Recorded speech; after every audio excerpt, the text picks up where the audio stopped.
শিক্ষার্থীরা এতক্ষণ পর্যন্ত আমরা আলোচনা করলাম। গত ক্লাসে আমরা নিউরনের গঠন এবং নিউরোগ্লিয়া নিয়ে আলোচনা করেছিলাম। আজকে নিউরোট্রান্সমিটার এবং সিনাপসের গঠন, কাজ এবং সিনাপস কিভাবে আমাদের উদ্দীপনা, স্নায়ু উদ্দীপনাগুলো গ্রহণ করে এটা আমরা জানবো। এখন দেখো, আজকে আমরা আলোচনা করলাম নিউরোট্রান্সমিটার। নিউরোট্রান্সমিটারটা কি? যে রাসায়নিক পদার্থ সিনাপসের মধ্যে দিয়ে এক নিউরন থেকে অন্য নিউরন বা নিউরনের পেশি বা গ্রন্থিতে স্নায়ু উদ্দীপনা গ্রহণ করে, তখন এটাকে বলা হয় নিউরোট্রান্সমিটার।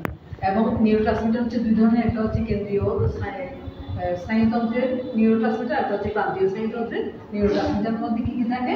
কেন্দ্রীয় স্নায়ুতন্ত্রের নিউরোট্রান্সমিটারের মধ্যে থাকে ডোপামিন, জিপিডিএ এবং গ্লাইসিন, গ্লুটামেট। আর প্রান্তীয় স্নায়ুতন্ত্রের মধ্যে থাকে অ্যাসিটাইল কোলিন, অ্যাড্রেনালিন এবং হিস্টামিন। নন অ্যাড্রেনালিনও থাকে, হিস্টামিনও থাকে। এখন আসলে সিনাপস। সিনাপসটা কি?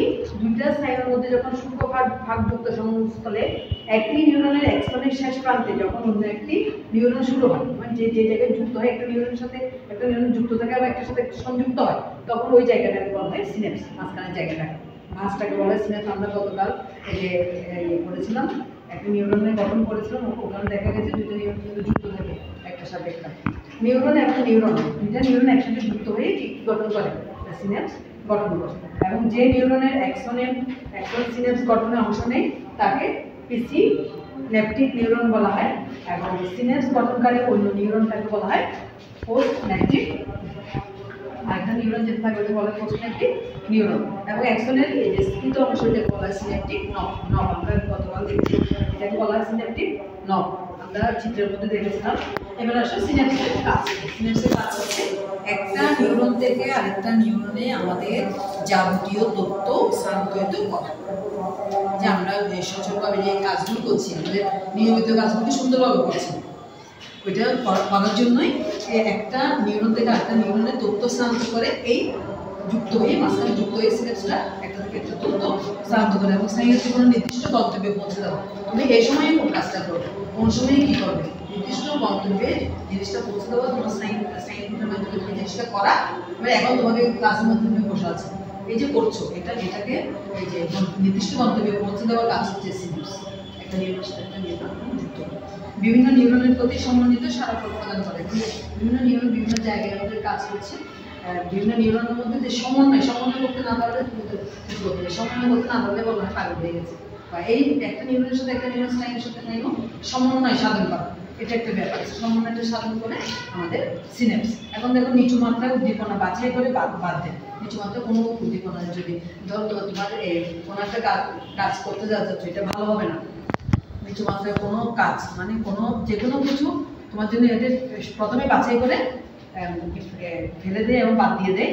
নিউরোট্রান্সমিটার অতি উদ্দীপনা প্রবাহকে বাধা দেয়। নিউরোট্রান্সমিটারের কাজ হচ্ছে তোমার যখন অতি উদ্দীপ্ত হয়, এই নিউরোট্রান্সমিটার আমাদের সিনাপসের যে রাসায়নিক পদার্থগুলো সিনাপসের মধ্যে দিয়ে এক নিউরন থেকে অন্য নিউরনে গমন করতে দেয়, এটাকে নিউরোট্রান্সমিটার বলতে। নিউরোট্রান্সমিটারটা কী করে? আমাদের অতি উদ্দীপনা গ্রহণে বাধা সৃষ্টি করে এবং প্রচণ্ড স্নায়ু উদ্দীপনায় নিউরোট্রান্সমিটার কার্যকর অংশ। এই প্রচণ্ড স্নায়ু উদ্দীপনা যখন হয়, এই নিউরোট্রান্সমিটারের সাহায্যে কী হয়? আমাদের বিভিন্ন ক্ষতির হাত থেকে রক্ষা করে এই সিনাপস।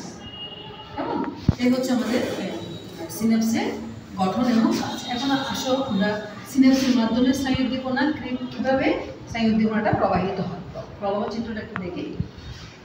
স্নায়ু উদ্দীপনা দেখো, বহিঃকোষীয় তরল হতে সিন্যাপটিক নবের মধ্যে যায়, তারপর সিন্যাপটিক ভেসিকলের মধ্যে যায়, তারপর নিউরোট্রান্সমিটারের মাধ্যমে বিভিন্ন পদার্থ, যেমন আমরা এর মধ্যে যে অ্যাসিটাইল কোলিন যেটা এর মধ্যে থাকে, প্রান্তীয় স্নায়ুর মধ্যে থাকে, এই নিউরোট্রান্সমিটারের সাহায্যে এই পদার্থটা স্নায়ু সংকেতটা পরিবহন করে কী করতে পারে তারপর যে পোস্ট সিন্যাপটিক ঝিল্লিতে নিউরোট্রান্সমিটারের রিসেপ্টর যৌগ তৈরি করে, যেটা রিসিপ্ট করবে এবং এখানে যে বহিঃকোষীয় তরলের মধ্যে সোডিয়াম প্রবেশ করে এবং পটাশিয়াম বের হয়ে যায়। আর এরপরে এগুলো বের হয়ে তারপর এখান থেকে যায় সিন্যাপটিক লেফটে, আর সিন্যাপটিক লেফট সিন্যাপটিক ঝিল্লির মধ্যে প্রবেশ করে এবং তারপর আমরা স্নায়ু উদ্দীপনা গ্রহণ করি। এবং এই সিনাপস এবং নিউরোট্রান্সমিটার নিউরোগ্লিয়া নিউরন স্নায়ুতন্ত্রে গুরুত্বপূর্ণ ভূমিকা পালন করে। আগামী ক্লাসে তোমাদের স্নায়ুতন্ত্রের শ্রেণী বিন্যাসটা করানো হবে।